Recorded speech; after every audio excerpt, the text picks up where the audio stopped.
आज का विषय बहुत खास है।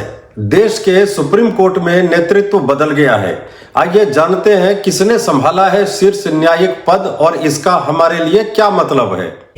मैं सूर्यकांत, जो भारत के उच्चतम न्यायालय का मुख्य न्यायमूर्ति नियुक्त हुआ हूँ। जो भारत के उच्चतम न्यायालय का मुख्य न्यायमूर्ति नियुक्त हुआ हूँ। ईश्वर की शपथ लेता हूँ ईश्वर की शपथ लेता हूँ कि मैं विधि द्वारा स्थापित भारत के संविधान के प्रति भारत के संविधान के प्रति सच्ची श्रद्धा और निष्ठा रखूंगा। मैं भारत की प्रभुता और अखंडता अक्षुण्ण रखूंगा। नमस्कार, मैं हूं डॉक्टर गौतम पांडे और आप देख रहे हैं जीपीएन बिहार, सच्ची बात सटीक विश्लेषण। आज सुबह राजधानी में एक महत्वपूर्ण समारोह हुआ। महामहिम राष्ट्रपति द्रौपदी मुर्मू ने न्यायालय की गरिमा को दर्शाते हुए जस्टिस सूर्यकांत को भारत के 53वें मुख्य न्यायाधीश के रूप में शपथ दिलाई। इस समारोह में प्रधानमंत्री नरेंद्र मोदी, कई केंद्रीय मंत्री, पूर्व CJI BR Gavai, Lok Sabha speaker तथा विदेशी न्यायाधीश भी मौजूद थे। यह नियुक्ति 24 नवंबर 2025 को हुई है और इस कार्यकाल का अनुमान लगभग 15 महीने का है, यानी 9 फरवरी 2027 तक।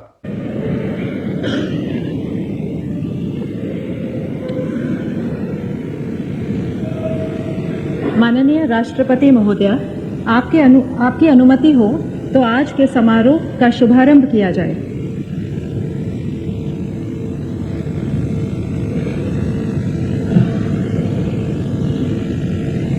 भारत के मुख्य न्यायमूर्ति श्री सूर्यकांत।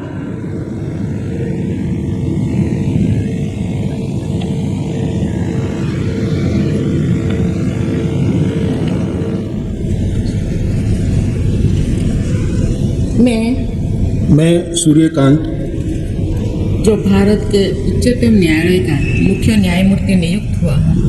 जो भारत के उच्चतम न्यायालय का मुख्य न्यायमूर्ति नियुक्त हुआ हूँ। ईश्वर की शपथ लेता हूँ ईश्वर की शपथ लेता हूँ कि मैं विधि द्वारा स्थापित भारत के संविधान के प्रति सच्ची श्रद्धा और निष्ठा रखूंगा। मैं भारत की प्रभुता और अखंडता अक्षुण्ण रखूंगा। तथा मैं सम्यक प्रकार से और श्रद्धापूर्वक तथा अपनी पूरी योग्यता, ज्ञान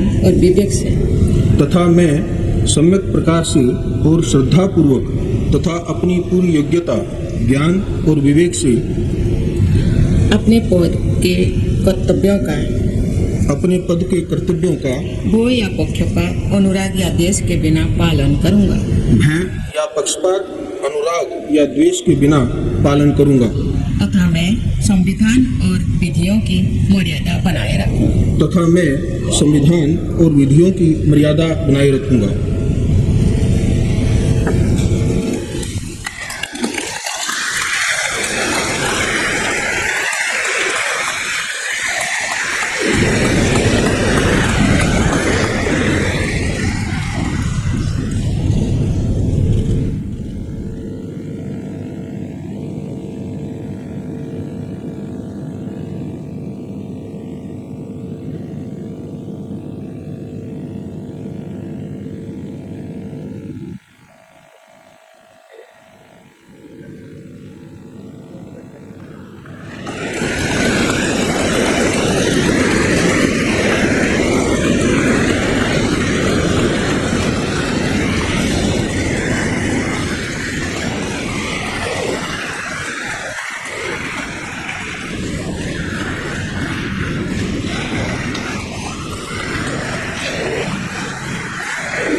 खबरों में आगे बढ़ने से पहले थोड़ी सी जानकारी दे दूं जस्टिस सूर्यकांत की पृष्ठभूमि के बारे में।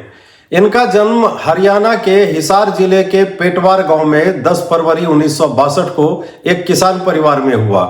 मध्यम वर्गीय परिवेश में आने वाले सूर्यकांत ने अपने करियर में ऐसा मुकाम पाया कि साल 2000 में सिर्फ 38 साल की उम्र में हरियाणा के एडवोकेट जनरल बने थे।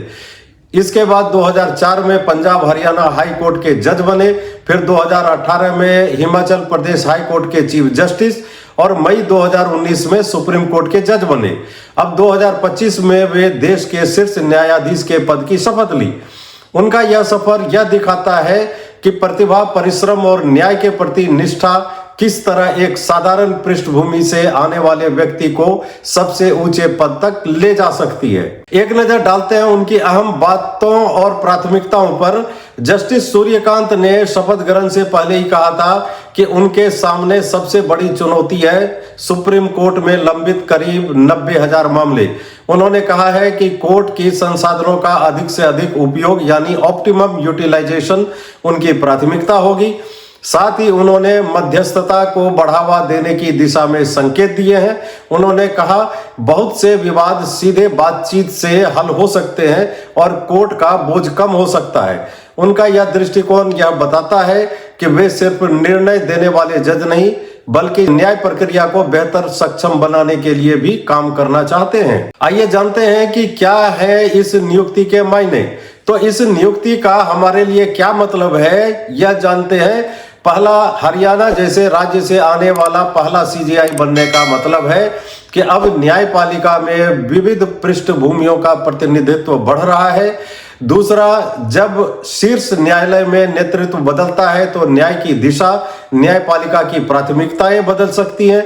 यह बदलाव सबके लिए महत्वपूर्ण है। और तीसरा, लंबित मामलों पर फोकस, मध्यस्थता को बढ़ावा और संसाधनों का बेहतर उपयोग यह संकेत है कि आने वाले समय में न्याय तेजी से सुलभ हो सकता है। तो मित्रों, आज हमने देखा जस्टिस सूर्यकांत का नाम सिर्फ एक नियुक्ति नहीं है बल्कि न्यायपालिका के बदलते लेआउट का संकेत है। अगले 15 महीनों में क्या कदम उठाए जाएंगे, किस तरह से न्याय की पहुंच और निर्णय की गति बढ़ेगी, यह देखना दिलचस्प होगा। अगर आप इस तरह के विश्लेषण और घटनाओं पर विश्लेषणात्मक वीडियो पसंद करते हैं तो नीचे लाइक करें, सब्सक्राइब करें और बेल आइकन दबाएं ताकि अगली खबरें आप तक समय पर पहुंचे। धन्यवाद और मिलते हैं एक नए विषय के साथ।